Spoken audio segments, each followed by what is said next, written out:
My house is a townhouse, so it's 3 stories. It's actually a 1-bedroom house.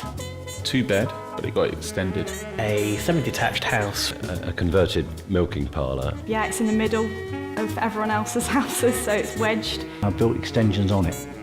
I've had it all adapted for me. It's a 1962 vintage. Brick built. It's a new build, end terrace, 3-storey.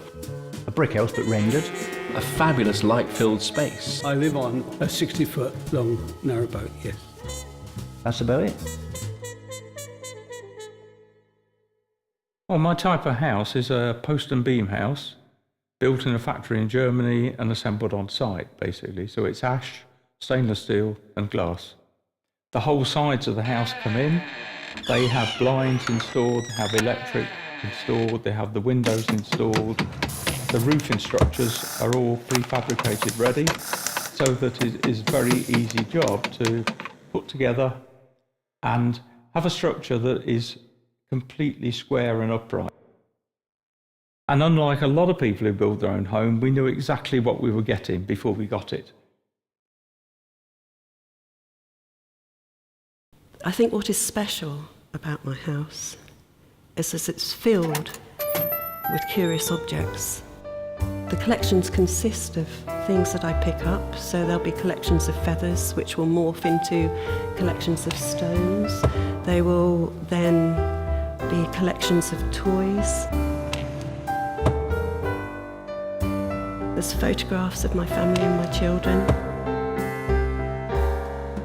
I'm filled with these wonderful little objects that take on a life of their own.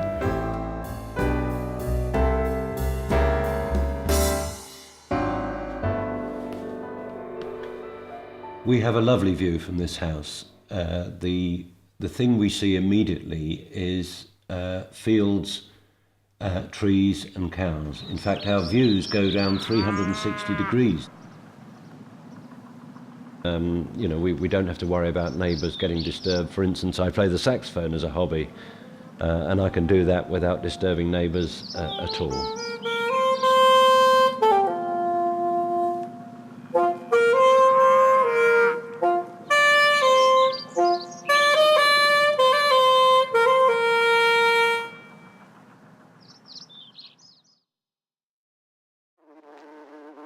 It was when I went into my bathroom to find not just like 1 or 2 odd flies, all of a sudden there were like 30 flies, and I'm thinking, where have they come from?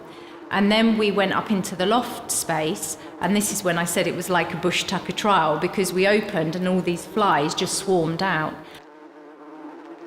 I did have an environmental health man come in, and they call it bombing, where they light these small bombs and they let off the fumes and they die, and then you go and you hoover them up.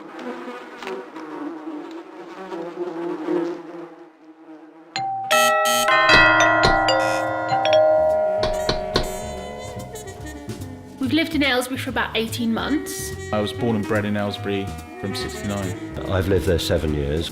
8 years now. For 10 years. My mother was the first Asian woman to be in Aylesbury. I've been living there since 1986. I lived in my present house for 41 years. I don't even know how long I've lived there, really.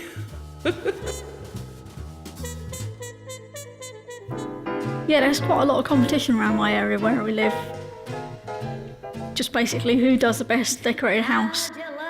In the winter, it's like a Santa's grotto. Blue lights across the front of the fence. They're blue flashing lights, you can do it at any speed. And then I've got the white lights up along the guttering, like different coloured fairy lights around the cherry tree. So you got the spiralling effect as well for the Christmas lights. And then inside you got the 4-foot giant stars in the window, and then all the Christmas lights in the window as well. It's just lovely. It's like I've got about 4,000 lights in total. How'd you like to stay? What I did is continued it on from when before Mum died. She loved Christmas. When it was snowing last Christmas, it looked absolutely beautiful with the blue lights twinkling and the snow just coming down, melting it as well. It's like, oh, just the die for. It's like, it's just so picturesque out the window.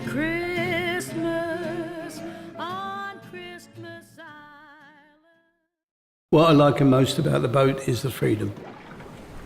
We didn't moor up very long anywhere, probably 2 days, so it was continual smoothing all the time.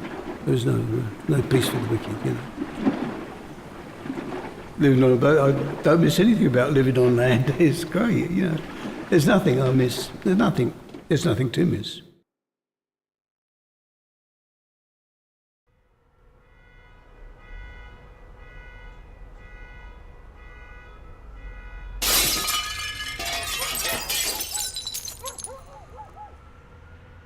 So I do feel safe and secure in my neighbourhood because we have a neighbourhood watch programme and we do look out for each other. No, I don't feel safe and secure in my home. I've got the CCTV and the 400-watt security light outside, but I still don't feel safe. My basic philosophy is don't be surprised. I feel very safe and secure in my home. The guy next door is the chairman of the neighbourhood watch committee. The only time that you might have trouble is when the youngsters start throwing stones at the boat.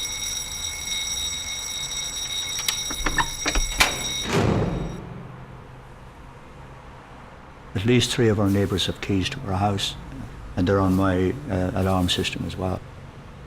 I think we're very lucky. We have a community. We're not always in and out of each other's houses, but we do feel safe knowing that there is somebody there. If you don't know your neighbours, then you're in trouble. And the immediate people around you are the most important. And that includes your neighbours, even though they're not your family.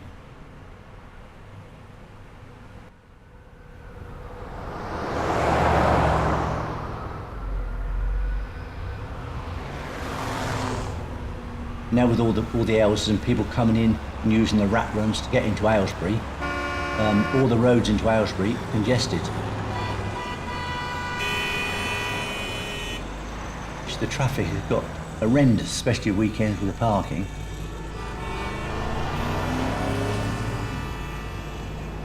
It didn't happen 20 years ago, but now it's every day.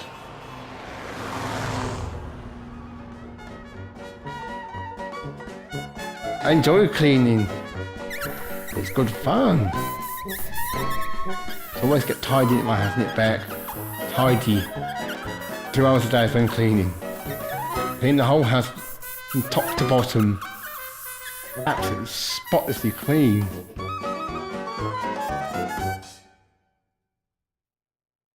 When we first moved into the house, the 2 Burmese cats from 2 doors up really spent most of the day there.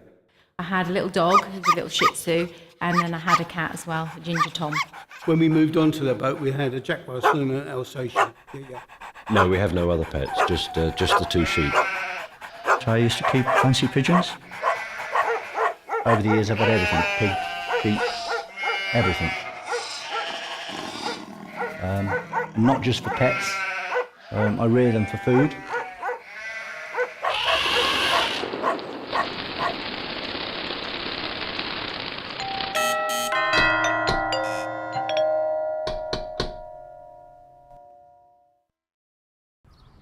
In the Islamic faith, we don't have ghosts. There's no such thing as supernatural. But there's another dimension where beings exist called jinns, and we feel there's a jinn in our house.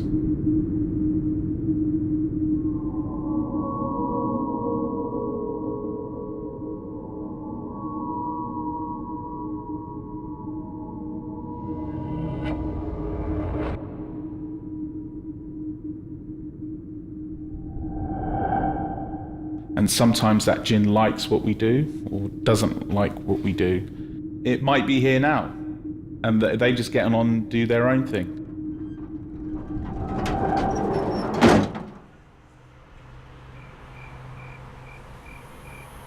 I tend to work through the night, and so quite often it's a very unusual space to be in because you know the rest of the village is asleep. And I quite often go outside at night time because I love the silence.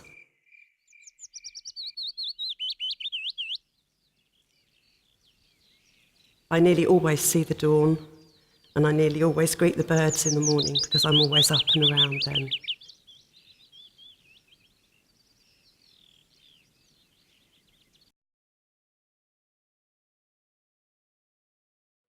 We've had 38 for dinner, Christmas Day. That's the whole day, you know, dinner, tea, card games, children running around, all eating in sit-ins, but that happens sort of every third year. And I like it when it's packed to, packed to the rafters. That's when I'm happiest, when all the family are there. When am I happiest in my home? Probably when I can sit down and have a nice cup of tea, when I can actually relax, and I think that's my day's work over. I normally go to the kitchen, I think most people do when they arrive home, put the kettle on. But very relaxed when I get home. That's, chilled out, what I think you say. Got about 1,000 candles. I have all the candles to try and make me relaxed and feel at home, and not feel on edge all the time. I'm content to be in my home, and I always like coming back to it. It's a relaxing environment to be in. It's freedom, quietness, peace. Yes. This is going to sound really nutty, isn't it? You just kind of know when you found the right house for you.